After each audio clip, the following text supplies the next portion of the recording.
Hi, John Dwyer, and welcome to module number 6 of our WOW Manifesto Client Attraction Program. And this is all about events. It's all about doing events. And if you're not doing events, then hopefully after you watch this video module, you'll think long and hard about it. Now, keep in mind, like all of our modules, you have the written blueprint that you can actually just download and see a whole lot of samples of how I've showcased events so that you can just swipe those ideas and use them for your own business. Why would you do events? Well, the great thing with events is that, attendees are normally warm. So therefore, if you've invited people to come along to your seminar or perhaps to your tapas dinner, they're coming because they're hopefully half interested in what you've got to explain to them. Now, they may or may not sort of believe that you're going to flog something to them at the end of that event. Chances are they will expect that, because I don't think they're expecting you to put on a tapas dinner without hopefully showcasing your products or your services and making an offer. But anyway, the fact of the matter is that when people come to events, more than likely they're warm prospects. Second thing is, people love events. We all like going to the opening of a brand new theatre. We like going to a dinner. My view is that if you are going to hold an event, probably dinner. This is offline, by the way. We'll talk about online events in a moment. But if you're going to hold a bricks and mortar event, I believe an evening event is the way to go. I do hold myself full day seminars. I'm doing more webinars and podcasts and live casts these days. However, traditionally, people in the coaching game will hold a seminar. And that seminar does go all day. It goes from 9 through to 5, and there's plenty of people still coming to my events that are willing to give up a day to learn all of the stuff that you're getting on this program. And I'm able to still fill rooms for 7 or 8 hours throughout that day. However, if you haven't built up the repertoire that I've got, and maybe you're not feeling comfortable talking for 8 hours in front of people, then if you've got to choose a time of the day to do an offline event, choose the evening. If you're a member of a Chamber of Commerce, you probably know that when you go to the Chamber of Commerce meetings at breakfast, it's normally kicking off at 7 in the morning. Come about 20 to 9, quarter to 9, everybody's doing this and wanting to race out the door. And so therefore, if you're selling something at the end of your event, then the last thing you want is for people to be running out the door just as you're going, oh, hang on, I was just about to make an offer. There's nobody here. So, breakfast events, I don't think are as powerful as an evening event. And the same deal goes for lunch. If you're holding a luncheon event, people are doing that when it gets to around about 2 or 2:30 because they've got to get back to the office. But evening events, they can record their favourite TV show, or they can basically give up, let me see, what would you do of a weeknight? Give up going to the gym, or give up playing a game of tennis, or going to that parent-teacher night. They will give that up to come along to an evening event that might be 6 till 8:30, for example. Okay, so therefore, why don't you consider an expo, a tapas dinner evening, a high tea, a seminar or festival? Let me tell you about high teas. I've got to tell you about high teas. I'm a blokey sort of bloke, if you haven't worked that out already, okay? I'm a typical guy. So high teas are not really something that would excite me. However, I've discovered over recent years that if you want to attract women to anything, just hold a high tea. And it doesn't matter what business you're in. You don't have to be in the restaurant or cafe business to hold a high tea. We've had a whole range of different businesses who wanted to attract women, who sometimes drag their husbands or boyfriends along with them, just hold a high tea. I had a furniture retailer in Australia who had a showroom in an industrial precinct of this particular big regional town. So they weren't even in the main street with all of the other retailers. And they were and you'll see this example actually in the blueprint. So when you download the blueprint, have a look at this. They were called Verde Bamboo, V-E-R-D-E Bamboo, Verde Bamboo. And they were a bamboo flooring and furniture company. So pretty upmarket. And I was talking to the two owners. It happened to be women, probably in their mid-30s, I guess. And I said to them, look, hold a high tea to bring people out into the industrial precinct where you are, because you're not benefiting from just walking traffic going passing. Oh, it's a furniture shop, I think we'll go in there. They're in the middle of an industrial factory area, but their showroom was knockout. Don't ask me why they were there, but that's where they chose to put their showroom. It was just knockout. When you went into their showroom, you saw bamboo furniture, dining room tables and chairs, and bamboo flooring. It was just knockout. It was unbelievable. But of course, you needed to be there to experience it. So I said, well, get people to come along. And they said, oh, look, we don't think a high tea is going to work for us. We're a furniture retailer. But give it a shot. So anyway, after they'd been part of my private coaching program for some time, and I think they got sick of me being the broken record, saying it over and over, because they were not doing it. And eventually they said, all right, JD, we will do it. So they put some radio ads on the local radio station. They put out basically newspaper advertisements inviting women to bring their husbands to come along and enjoy a one-day expo, which was also a high tea. So when you went there were going to be, handymen showing you how to put the flooring in yourself. It was a DIY. It was showing you the various furniture that could complement your flooring. There was a lot of money in the flooring, by the way, so they were pushing that. Guess what? They rang me on the Monday. They held this on a Saturday, and they rang me on the Monday with the tail between their legs, because these two women were pretty sceptical and said, all right, JD, you are a blokey bloke. We don't know why you're going on with this girly high tea thing, but we'll do it. We'll just shut you up. We'll do it. They rang on Monday. They were quite happy to have their tail between their legs, by the way, because it earned them a lot of money. They said they took 1 month's normal sales in one day. So on the Saturday that they ran the high tea expo, it was called a high tea expo, they took 1 month's normal, regular takings in just that one day. They were flabbergasted. And so what do you think they did? They held some more high teas, and they experimented weekdays as well as weekends. The good thing with the weekend, if they held it on a Saturday, then obviously the women did bring their men along. We told the men, of course, there would be a beer and there would be wine and so forth for them as well.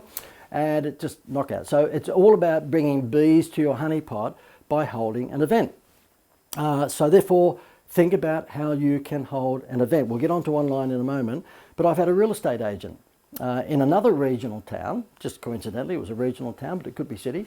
And the real estate agent was on my private coaching program, and I said to him, well, really, at the end of the day, what are you after? He said, well, I'm after appraisals, which hopefully, once I get 10 appraisals, there's 1 or 2 or 3 of those turn into a listing. You know that a real estate agent can't make money unless they've got product, and that's why they're looking for homes to sell, which are called listings in the trade. But what they're always trying to do is get you and me to get a free appraisal of the value of our property, so that if someone says to us, well, did you know your property's worth 1.5 million, you might think, wow, I might cash in. Then they get a listing. So I said, well, if you want all of those potential appraisals, why don't you hold not a real estate show, nobody's going to come along to that, but have a home and garden expo. And they went, go on. And I said, well, every city in the world has these big expos. There's flower expos, there's home and garden expos, there's toy expos, there's travel fairs, and so on and so forth. There's even expos called sexpos, okay? And so he said, okay, well, what do we do? This is the real estate agent. I said, we'll promote that you're having a home and garden expo. And basically it's all about home improvements and so on and so forth. And he has a very big car park behind his real estate agency, about the size of maybe 3 or 4 tennis courts, okay? About a quarter of a football field. So he leased out the car park to various exhibition stands. People who built swimming pools, people who did solar power, people who did fencing, people who laid turf, landscapers, you name it. Anyone that had anything to do with enhancing your home were there with, basically little expo stands. Went nuts, absolute nuts, okay? So therefore he promoted it on the local radio station and promoted it online and the whole thing. He would have had hundreds and hundreds of people come to this expo before mid-morning on a Saturday.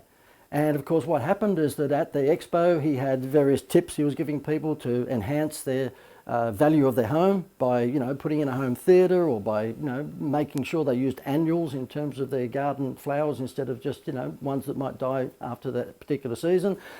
He had tips on how you could actually get more money for your home. Anyway, cut a long story short, at the end of that one-day expo, I think from memory, this was a couple of years back, but from memory, I think he said he picked up 39 appraisals, and I didn't know what that meant in terms of comparison. He said, let me say this to you, we normally would get something like about 8 or 9, maximum 10 appraisals over a whole month. We got 39 appraisals on one day before 3 o'clock on a Saturday. It's called bringing bees to your honey pot. Let me tell you about the online world. Let me see what I've got here. Okay, it's selling once to many. Before I get on to the online thing, I've jumped ahead of myself. It's just about selling once to many.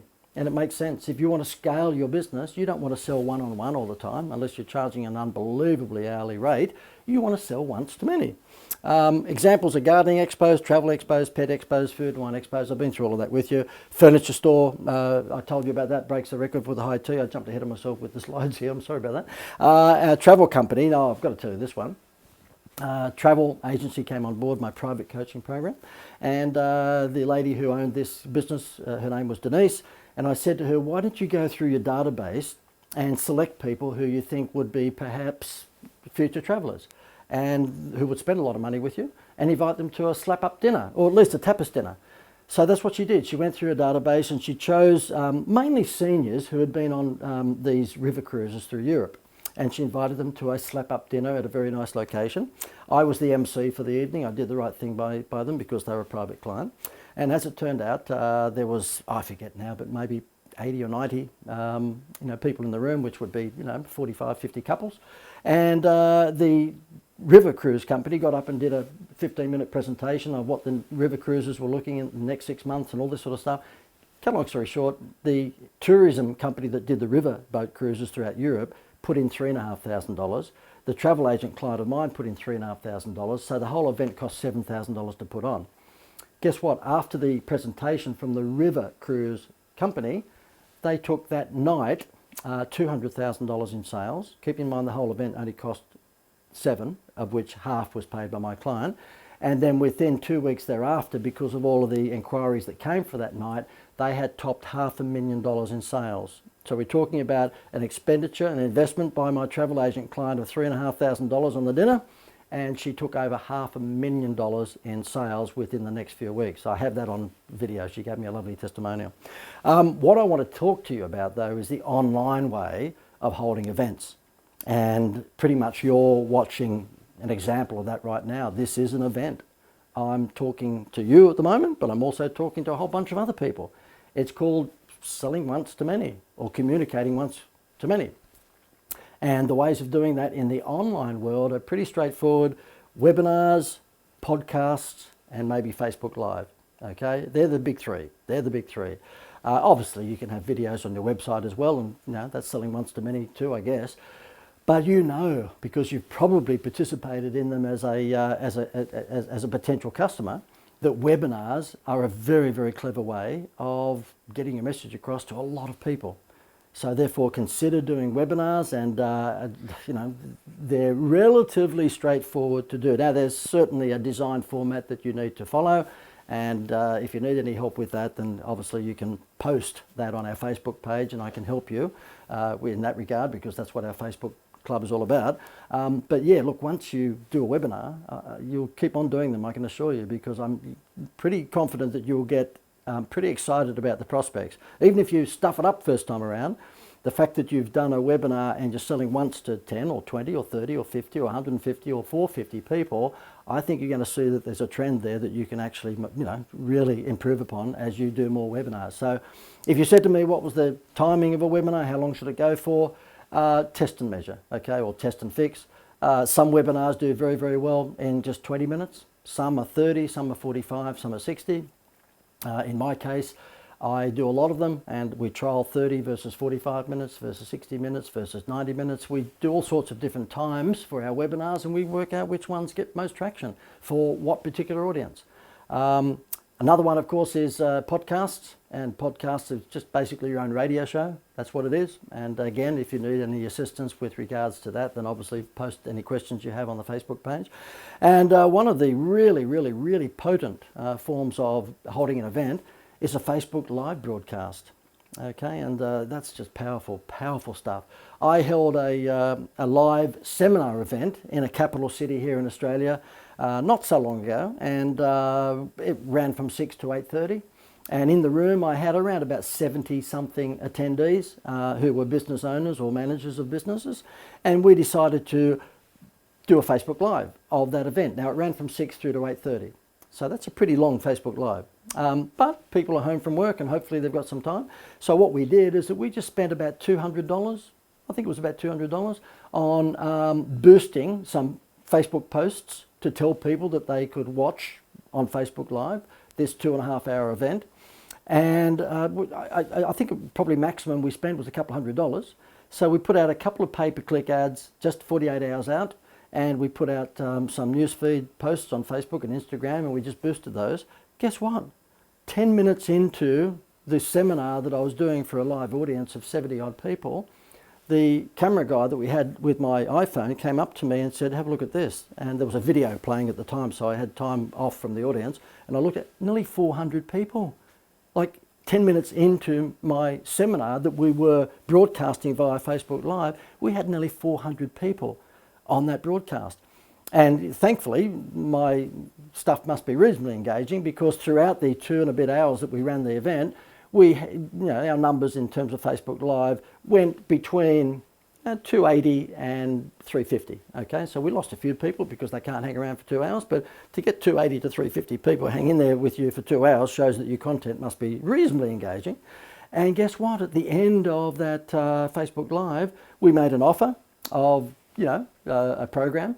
We took $55,000 just over in sales over the Facebook Live sort of audience. So the people watching on Facebook, forget what we sold to the room in terms of coaching program, we took $55,000 by lunchtime the next day from people who were watching on Facebook Live. That's money for jam.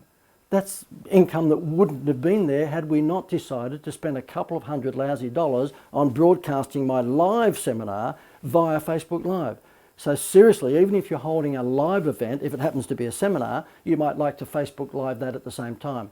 You can easily do that by just putting an ad in one of the online recruitment sites and asking for a uni student that's been doing a video course to come along and hold their phone in front of you for half an hour, whatever it might be. Okay, I don't suggest you would Facebook Live a high tea. I don't think you're going to keep people engaged over that, but I think you know what I mean. So therefore, events, it's all about selling once to many and taking advantage of today's technology so that many could be quite a number of people. Now, let me tell you what's coming up in our next module. This is all about, oh my goodness, this is a good one. You wouldn't expect me to say anything else. Video testimonials. In my next module, it's all about showing you how to capture the right video testimonials and how to use them to your advantage, particularly on the homepage of your website. So hopefully you'll see us in, that would be module, what is that? That's module number 7. And by the way, again, if I can just remind you that you have a whole bunch of resources and information and basically case study swipes that you can grab from the blueprint for this particular module. So therefore download the blueprint and grab more information about events from that. Thanks for joining us.